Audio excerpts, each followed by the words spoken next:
Let's talk to Johnny, calling in from Texas, calling in way before the show got started here. Johnny, what's going on tonight? Hey, man, how's it going? Going pretty good. Johnny, how about yourself? Pretty good, man. Hey, I've been a fan of yours for a long time. I'm aware of the whole history with Magna Bosco, and I'm a big fan of SE. Yep, same here. Same here. But, yeah, man, I'm calling in today because I recently realized, had a conversation with a family member and realized how pitiful I was at actually sticking to the questioning part of the SE and not sort of imposing my direction on the conversation. So my tendency is to want to really explore the person's epistemology, and then when they present a glaring issue with it, just kind of focus in on that.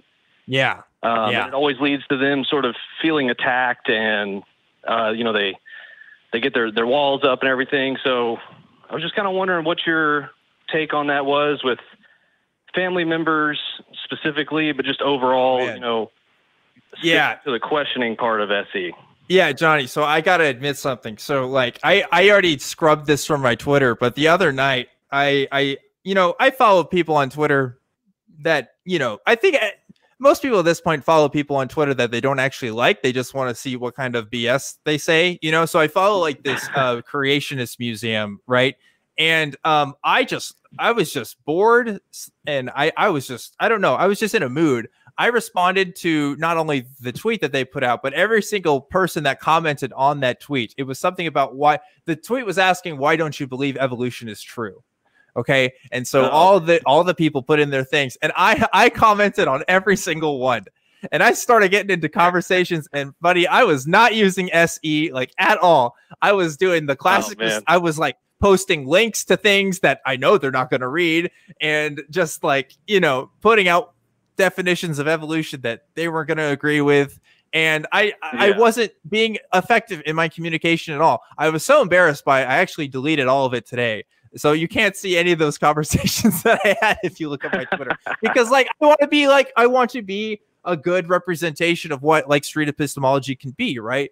So like, I'm not perfect, right? Like I do this thing every week, and I still mess up on occasion. Anthony, it may seem like he is like a super amazing perfect at it, but like he has tons of conversations that he doesn't upload to the channel. And especially if you look at some of his earlier stuff, he'll be the first one to admit, yeah, a lot of that stuff isn't very good, but you get to see that he like developed his method over time, just by like, when you talk to enough people and you hear the same amount of stuff, like, I don't know, for me, when I do the SE conversations, I just get into a Zen state. Like, that's how I describe it. I get into a flow state, and that's where, as long as I stay patient and I don't let things annoy me too much, I can focus on the method more than focusing on being defensive. And the one thing that helps keep me grounded with this too, Johnny, here's what I always think about is, I am not going to change this person's mind in this conversation. Now, that seems kind of counterintuitive, right? Because it's like, aren't we having this thing to change people's mind? No, we're planting seeds at best, because human beings do not change their minds entirely on their political stance, religious stance, whatever, through one Twitter conversation. All right. It has never happened in the history of people. Yeah. Have people been influenced by these conversations? Has it inspired them to look into other things? Sure. But like a whole 180-degree twist, it just doesn't happen. I mean, that's just not how people work. So like, slow and steady wins the race. You gotta be the good example when you're having these conversations with people, because part of having the conversation process is building trust with them and building that rapport. And if you can show that you can have a conversation with them without you exploding on them, then they might be willing to concede things to you or tell you things that they normally would not have, because they find that you're somebody that you can trust. So that's I guess the third point on this list I'm making here is, remember that you're building rapport at the same time when you're having these conversations. And so if it's family members, I mean, yeah, same thing, right? They may already know you, and they may already have those preconceptions and biases when coming into those conversations. And that's going to, hinder you in that process. But as long as you remember, you're sticking to the method, you're just having this conversation for the topic's sake, not because you want to make a point or you want to make an argument, because that's not what SE is, right? SE is just an examination of people's beliefs. And we hope through that reflection that maybe good change will come, maybe a closeness to this idea of truth, whatever that is. So I don't know. Yeah, that's a good point, sort of resigning yourself to the idea that the best you can hope for is to plant a seed, and don't hope for any more than that. Yeah. Yeah. Yeah. It's, you know, because you're not up, your job isn't to preach, you know, your job isn't to debate. Your job is to just be a mirror in that conversation, if you choose to do the SE route, right? Which, of course, I recommend most people at least try it, you know?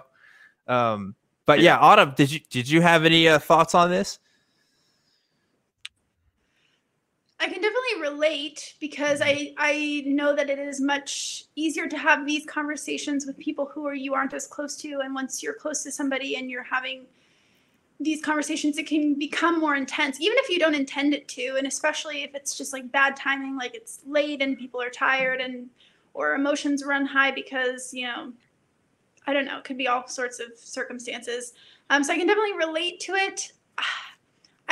You guys use the word like mistake or like mess up when you were talking about how you start debating, but it's like you're using a method, street epistemology, that's your goal. But if you happen to pose an argument, that's not necessarily a mistake, because it's like that could also be a seed. And while they might hold to their position strongly in the moment, eventually that argument might resonate with them when they have time to kind of cool off. So I wouldn't view it as a mistake. I wouldn't beat yourself up over it, because it's like you guys are doing your best. You're trying, at least you care. I feel like it's cooler these days to just not care about anything. Just, you know, I'm not political. That's the trend, is to not care. And I think it's like, congratulate yourself for trying. That's what I think. Yeah. Yeah. And I want to add real quick to that too. I remember in my conversation with Anthony Magnabosco, I gave a definition of atheism that was totally whack. And then I think Anthony said something to the effect of, oh, I don't agree with that definition, or I think I might have a different definition. And I asked something like, oh, well, what would be your definition? And he was like, oh, actually, I kind of just want to talk about what you think. But just the thought of, hey, there's other things to atheism, like there's other definitions. Like I did not know that. Like that was not a concept to me. I thought atheism was this one thing. And so even though he didn't even do a deep dive on that, like that was introduced to me subtly through this thing that, again, that statement right there saying, oh, I might disagree with that definition. Like that's not street epistemology at all right there, because that's asserting your own view, but it still like affected me in some way. So yeah, I agree with Autumn, actually. That's a wonderful point. Like, it's not always about, like, messing up if you're not sticking to this method, because just having the conversation, as long as you're being patient and kind and people feel comfortable, like, that's a good thing. It's a good thing to have. Yes.